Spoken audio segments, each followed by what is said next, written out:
नमस्कार दोस्तों, आप सभी का स्वागत है हमारे चैनल पे।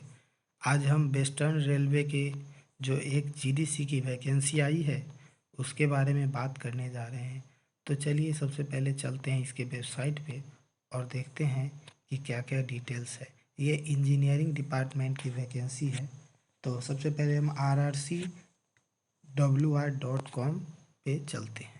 इसको दबाने के बाद आपको सबसे RRCWR का railway recruitment cell western railway का वेबसाइट खुलेगा। इस पे जो सबसे पहला जो GDC recruitment notification for year 2021 है, इस पे क्लिक कीजिएगा तो आपको इसके नीचे 4 नया पोस्ट दिखाई देगा। इसी पोस्टों में अलग अलग वैकेंसी आई है। जो सबसे पहली वैकेंसी है वो इंजीनियरिंग डिपार्टमेंट के जेई और टेक्नीशियन 3 ट्रैक मशीन के लिए आया हुआ है। और जो दूसरी वैकेंसी है वो जूनियर स्टेनोग्राफर और जूनियर ट्रांसलेटर का आया है। यही जो तीसरा लिंक है उस पर क्लिक करके आप जेई और टेक्नीशियन का अप्लाई कर सकते हैं। और जो चौथा लिंक है उस पर क्लिक करके आप स्टेनोग्राफर और जूनियर ट्रांसलेटर इसके बारे में आप अप्लाई कर सकते हैं। तो चलिए सबसे जो पहला लिंक है उस पर क्लिक करके और इसके नोटिफिकेशन को लोड करके हम देखते हैं कि क्या क्या जानकारी दिया हुआ है। यहाँ से आप डाउनलोड करके इसको ओपन कर सकते हैं। तो चलिए हम लोग देखते हैं कि क्या क्या डिटेल्स बताया जा रहा है।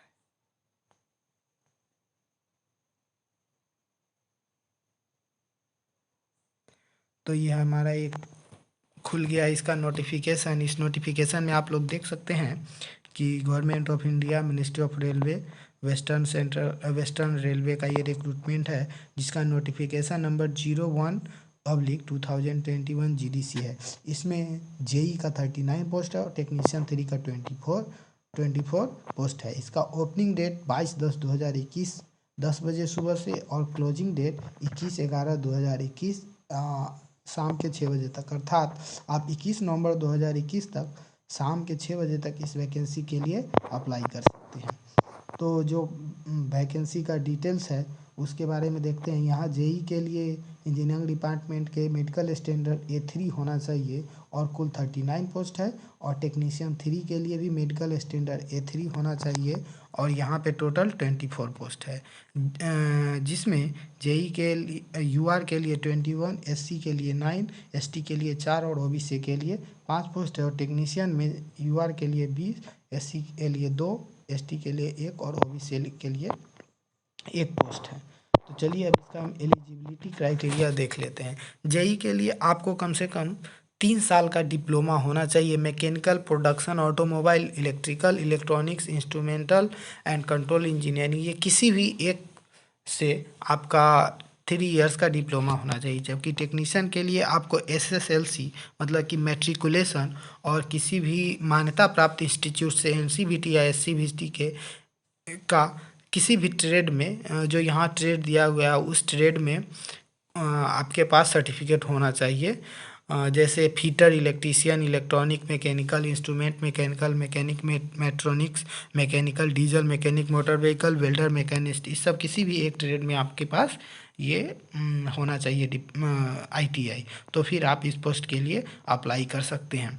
जो हायर क्वालिफिकेशन बीटेक वाले भी 3 इयर्स डिप्लोमा के जगह पे इनका ये यूज कर सकते हैं और इसमें अप्लाई कर सकते हैं। एज क्राइटेरिया देखते हैं तो अनरिजर्व्ड के लिए आपको 42 इयर्स मैक्सिमम होना चाहिए, ओबीसी के लिए 45 और एससी एसटी के लिए 47 इयर्स और कम से कम 18 साल तो आपका होना ही चाहिए। अगर आप अप्लाई करते हैं तो उस समय आपके पास आपके जो सर्विस सीट में कास्ट सर्टिफिकेट है उसी कैटेगरी में आपको अप्लाई करना है। अगर आप एससी एसटी हैं तो उसी में, एससी एसटी में, ओबीसी है तो ओबीसी में।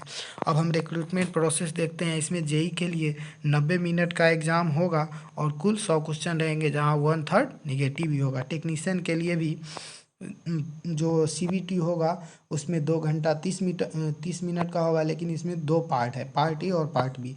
पार्ट ए में 90 मिनट में आपको 100 क्वेश्चन करने हैं और पार्ट बी में 60 मिनट में 75 क्वेश्चन करने हैं, जहाँ पे 35% जो पार्ट बी है उसमें केवल आपको क्वालिफाइंग है, इससे मेरिट पे कोई असर नहीं पड़ेगा। लेकिन जो आपका मेन मेरिट तैयार होगा, मेरिट लिस्ट, वो पार्ट ए के स्कोर से ही तैयार किया जाएगा, जिसमें क्वालिफाई करने के लिए क्वालिफिकेशन मार्क 40% यूआर के लिए, ओबीसी के लिए 30%, एससी के लिए 30% और एससी के लिए 25% है। इसको करने के बाद जब आपके एग्ज़ाम के बाद आपका डॉक्यूमेंट वेरिफिकेशन होगा, डॉक्यूमेंट वेरिफिकेशन के बाद आपका मेडिकल होगा, और इस प्रकार अगर आप हर चीज़ में पास होते हैं तो आपको ये जॉब मिलेगा।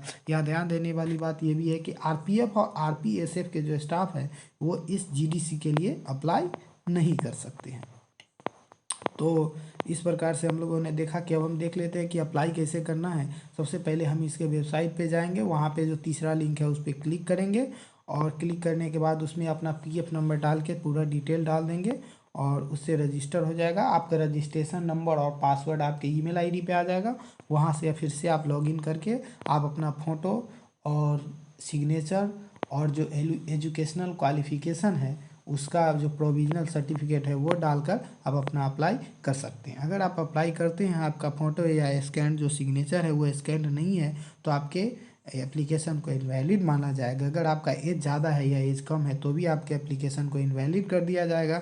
अगर आपके पास एजुकेशनल क्वालिफिकेशन नहीं है या किसी भी प्रकार की इरेगुलरिटीज़ है तो आपके एप्लीकेशन को इनवैलिड मान लिया जाएगा, और अगर आप कोई गलत इन्फॉर्मेशन देते हैं तो आपके खिलाफ एक्शन भी रेलवे के द्वारा लिया जा सकता है।